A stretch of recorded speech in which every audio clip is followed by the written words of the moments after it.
السلام عليكم ورحمة الله وبركاته. أهلا بيكم في فيديو جديد في قناتكم يوميات ماما حبيبتي. النهاردة إن شاء الله هنعمل البانيه. أكبر كمية بانيه ممكن تعمليها ببيضة واحدة بس. هنعمل تتبيلة جديدة مميزة جدا جدا وطريقة حلوة جدا. البانيه أحلى أحلى بكتير من بانيه المطاعم وبانيه الشركات كمان، وهتشوفي أحلى بانيه ممكن تاكليه في حياتك. تعالوا بقى أوريكي. بصي، ولا الكفر هيقع ولا هيبقى طري، وهيفضل خشن ناشف لفترة أطول فترة ممكنة. سامعة صوت القرمشة؟ استني أنا هسكت خالص عشان تسمعي.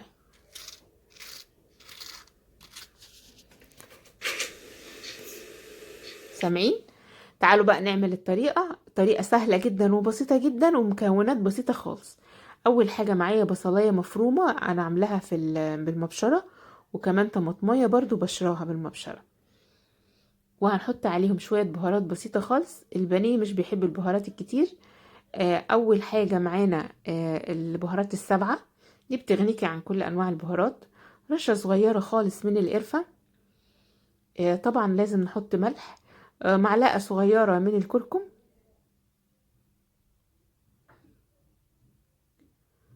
نص معلقة صغيرة من البابريكا.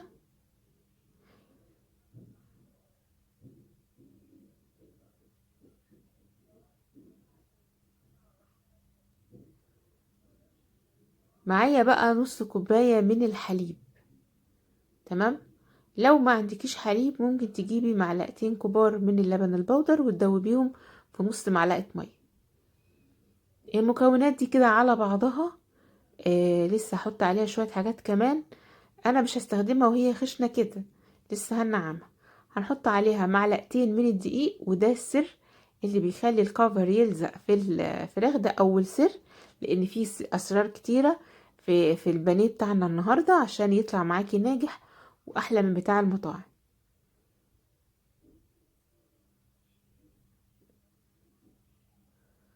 معلقتين الدقيق دول هيفرقوا كتير كتير. ومعايا بيضاية واحدة، يعني البانيه مش هيكلفك تاني خالص. المفروض في العادي الكيلو البانيه دوت ممكن يستهلك منك بيضتين او 3، لكن احنا هنعمله بالوصفة ديت مش هياخد غير بيضاية واحدة بس. تقدري تعملي لحد كيلو ونص كمان من البانيه بنفس المقادير دي. هنحط بقى شوية ملح، يعني انا هحط نص معلقة صغيرة على المقدار ده. الملح ده لقيته خشن. ايوه، ده نص معلقة من الملح. كل المكونات دي هنقلبها وهنضربها في الخلاط عشان تكون ناعمة. هديها ضربة كده محترمة في الخلاط عشان انا عايزاها ناعمة خالص.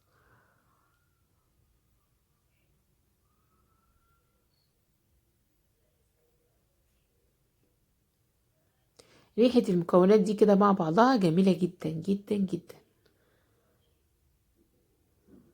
طبعا البصل اساسي في تتبيل البانيه علشان الفراخ البيضة بيديها طعم حلو قوي. هضربها وارجع لكم. معانا بقى كيلو البانيه. يا ريت دايما تخلي الراجل يقطعها لك متوسط. لو انت اللي بتعمليها في البيت زي كده حاولي تخليها متوسطة، مش رقيقة قوي ولا تخينة. انا كنت متبلاها بملح وفلفل وكمون ومية بصل برضو، وكنت عيناها في الفريزر. هضيف بقى عليها المكونات دي زي ما انتوا شايفين كده، مقدار مكفي وزيادة. هقلبه فيه كويس. جربي بقى التتبيلة ديت بطعمها وريحتها كده وبهاراتها في منتهى الجمال. هنقلب بقى البانيه بتاعنا وهنسيبها فيه حوالي ساعتين في التلاجة. مهم قوي ان احنا نسيبها ساعتين في التلاجة علشان تشرب من التتبيلة وتتشمع معانا.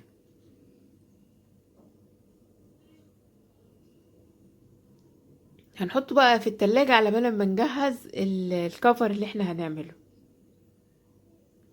بس انا هعمل جنب البانيه دوت شويه مكرونه كده. ففي السريع كده اقولك المكرونه بتسيبي الميه تغلي. بعد كده قبل ما نحط المكرونه بنحط معلقه كبيره زيت ومعلقه كبيره ملح، والنار تكون الميه تغلي الاول، بعد كده النار بتكون متوسطه. لهادية شوية علشان المكرونة تستوي، مش تبقى من بره مهرية ومن جوه نية. وما بغطيش انا الحلة، وبتقعد حوالي 10 دقايق بس، وخلاص كده المكرونة بتكون استوت. بعد كده بنسبك الطماطم، بنحط عليها بقى ملح وفلفل وكمون وبابريكا وبس، ما بحطش حاجة تاني اكتر من كده. طبعا مع الطماطم بتحطي زبدة او زيت. انا حطيت زيت زيتون المرة دي، بيديها طعم مختلف جدا. بعد كده بقى لما الطماطم تشرب المية بتاعتها خالص، بنحط المكرونة بعد ما نصفيها من المية، نطلعها في مصفى ونصفيها، بننزلها في الطماطم ونسيبها كده 10 او 5 دقايق، نغطي عليها، وبعدين دقيقتين نرفع من عليها الغطا. بتلاقيها بقت جميلة جدا، سهلة المكرونة يعني. بعد كده معانا الشيبس دوت او البتاع ده هو عند العطار كل واحد مسميه اسم. فأنا كريسبي، وهو بيقول اللي انا بجيب منه بقول عليه كريسبي. المهم، انا طحنته في المطحنة نص طحنة مش قوي، وحطيت عليه كمان معلقتين كبار من البقسماط، وكمان معلقتين كبار من النشا. جربي بقى الطريقة دي في التتبيلة او في الكفر بتاع البانيه، وبادعيلي علشان البانيه ولا هيفك معاكي، ولا الكفر هيفصل عن البانيه، وكمان هيبقى مقرمش لأطول فترة ممكنة. هنحط بقى نص معلقة كده كبيرة من الكركم، نحط شوية بهارات بسيطة يعني، نحط شوية ملح، شوية فلفل أسمر، آه دي البهارات اللي هي بتاعت البهارات السبعة،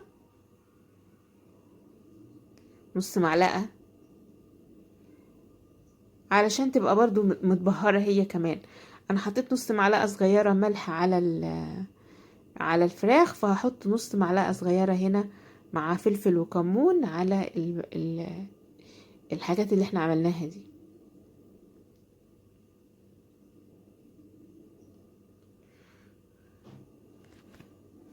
بعد ما قلبناها بقى كويس، جبنا بقى الفراخ، قعدت حوالي ساعتين في التلاجة زي ما هي كده بصي، وهننزل عليها. اهم حاجة بقى في الموضوع ده ان انت تضغطي جامد، تضغطي قوي على قد ما تقدري. كل ما هتضغطي اكتر كل ما هتطلع معاكي مظبوطة اكتر. وسمك البانيه انت تتحكمي فيه، تتحكمي في السمك وانت بتقطعيه، او تقولي للراجل عايزاه متوسط، عايزاه رقيق. بس هو المتوسط احلى، عشان ما تستوي بتبقى فيها يعني تلاقيها فيها حاجة غير الرقيقة، او بتبقى ناشفة وبتنحرق. حسب رغبتك برضو، في ناس بتحبها رقيقة. بنفضها وبنحطها كده زي ما انتوا شايفين على صينية، علشان هدخلها تاني التلاجة حوالي نص ساعة بس. وبعد كده هبدأ ان انا اجهز الزيت، وهنحمرها مع بعض، وهقولك ازاي بقى السر اللي يخليها ما تطلعش طرية خالص، ولا الكفر يفصل منها. هو من ضمن الاسرار ان انت تضغطي جامد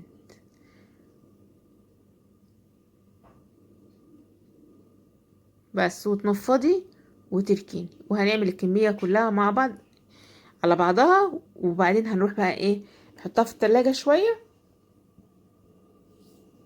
حوالي ربع ساعة كده او 10 دقايق، هيفرقوا معانا. بعد كده في الزيت سخن، بس مش مغلي قوي قوي يعني، لا سخن بس زي ما انت شايفة كده. وهننزل بقطع البانيه بتاعتنا،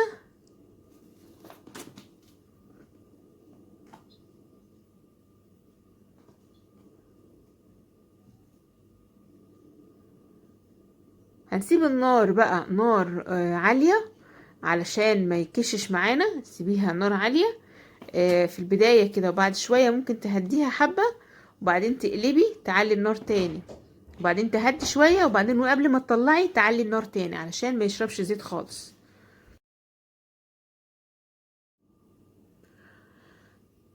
من اهم الحاجات بقى ان احنا لما نيجي نطلعه ما نطلعهوش على مناديل ورق خالص، ولا على اي سطح يكون مقفول، يعني مش على طبق، لا، هنطلعه على شبكة. ده برضو من اسرار البانيه المقرمش الناشف اللي ما يطرش معاكي بعد شوية. وما تقلبهوش غير لما يكون استوى التسوية تمام، خد اللون الذهبي الجميل اللي انت شايفاه ده. بعد كده تبدأي تقلبيه بقى، ونفس النظام هنعلي النار الاول، بعد كده نخلي النار متوسطة شوية، وبعد كده نرجع نعليها تاني قبل ما نطلعه علشان يبقى اتخلصنا من اكبر كمية من الزيت. شايفة بقى اللون والجمال؟ شايفة الكفر ولا حاجة وقعت؟ شايفة مفيش حاجة خالص تحت في الصينية ازاي؟ والزيت رايق وجميل ازاي؟ ده بقى اهم حاجة، ان انتي ما تحطيهاش على حاجة تعرق عليها. لو حطيتيها على اي حاجة غير السلك بتعرق، وده اللي بيخليها انه الكفر يبقى طري، وان هو ينفصل عن البانيه. الصح ان احنا نطلعها على شبك زي ما انتوا شايفين كده.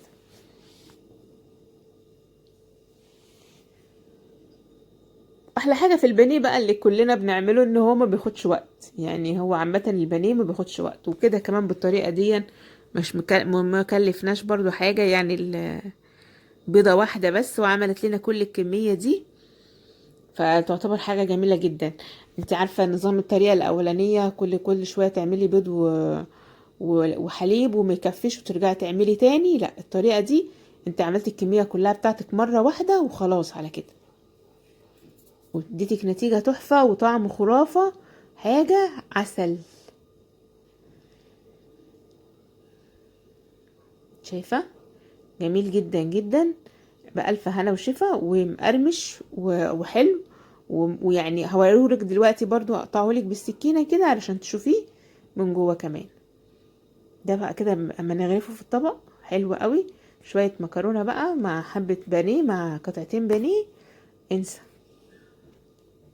انا من عشاق البانيه على فكرة، يعني اللي في البيت كلهم مش ما بيفكروش في البانيه اساسا ومتعقدين منه. انا اكتر حد بيحب البانيه. مين اللي بيحب البانيه زيي؟ اللي بيحب البانيه يكتب لي في التعليقات. وعلى فكره اللي بيحب البانيه ما بياكلهوش غير وهو سخن، يعني البانيه احلى حاجه فيه انه يكون سخن. شايفه طعمه وريحه بقى خطيره جدا، وكمان مستوي. طبعا موضوع التسوية ده بيرجع للسمك بتاع البانيه، يعني لو انت عاملاه سميك قوي ده اللي هيخليه مش هيستوي كويس، لكن المتوسط بيبقى جميل جدا. خير الامور الوسط. شايفة بقى؟ انا عايزاكي تشوفي كده، ولا في يعني الكفر ماسك ولازق وتمام التمام وحاجة عظمة زي بتاع المحلات بالظبط. تقدري بقى تقطعيه كده وتحطيه في سندوتشات، او تقدميه في اكل زي ما انت شايفه كده، مع مكرونه مع شويه سلطات مع شويه مخللات، اي حاجه زي ما انت عايزه زي ما بتحبي تقدميه. بس بجد بجد خطير جدا تحفه. يا ريت بقى تعملوا لايك للفيديو وتشتركوا في القناه وتفعلوا زر الجرس عشان يوصلكم منا كل جديد. شكرا والسلام عليكم ورحمه الله وبركاته. سلام.